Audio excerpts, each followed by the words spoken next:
Sila ngayon exercise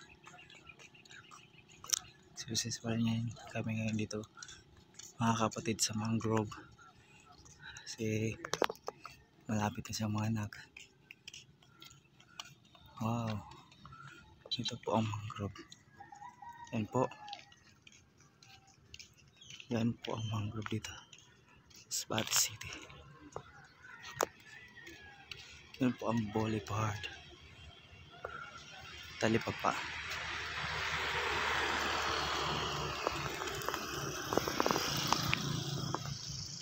Yan po ang airport.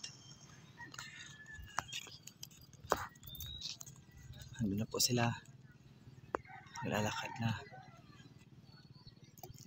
Maganda kayo guys, mga kapatid, mag-exercise kasi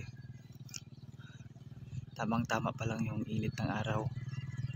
So sabi nila mayroon tong vitamin D ang araw, kaya maganda ito sa mga buntis. Yan ang bata, enjoy na enjoy. Si Nathan, ang aking anak, enjoy na enjoy sa fish pond. Dalawa kasi dito ang fish pond, mga kapatid, sa harap ng mangrove. Marami po dito mga bangos at tilapia. Yung pong puti na yun, po ang doon po kami nasisimba. Yun po ang Masbate Baptist Church, yung building na yun. Ng puti. Maganda po dito sa Masbate City. Malapit lang po dito ang bahay namin.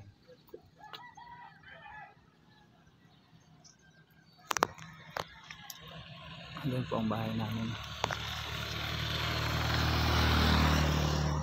Doon po ang bahay namin sa gilid lang ng airport. Doon banda. Malapit lang dito sa amin, mga kapatid. Dito lang. Dito. Yan na sila. Balik na sila. Nandun na sila sa kabila. Si buntis. Si mama kasama niya. Yan o. Naglalakad. Hello mga kapatid, yung sikat ng araw. Wow, ang ganda. Tamang tama pa lang. Thank you Lord. Salamat po sa araw na ito, sa pagkakataon Lord, na maranasan ko naman ang pambihira na buhay sa umaga nito, sa araw na ito. Lord, sa iyo po itinataas ang lahat ng papuri at pasasalamat sa iyong matamis at makapangyarihan na pangalan at banal. Sa pangalan ng Jesus na aking Panginoon at tagapagligtas.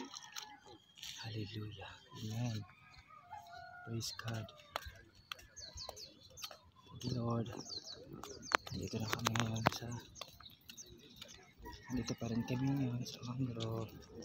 Ngayon susundan ko sila, mga kapatid. Hanggang dito na lang po itong aking vlog. God bless po sa inyong lahat. Mabuhay kayo. Patuloy po tayo manalangin, kapatid, sa Panginoon. Manampalataya po tayo sa Kanya, kasi po sa ating pananampalataya sa Kanya, ang bunga niyan ay kaligtasan. Sabi pa niya sa 1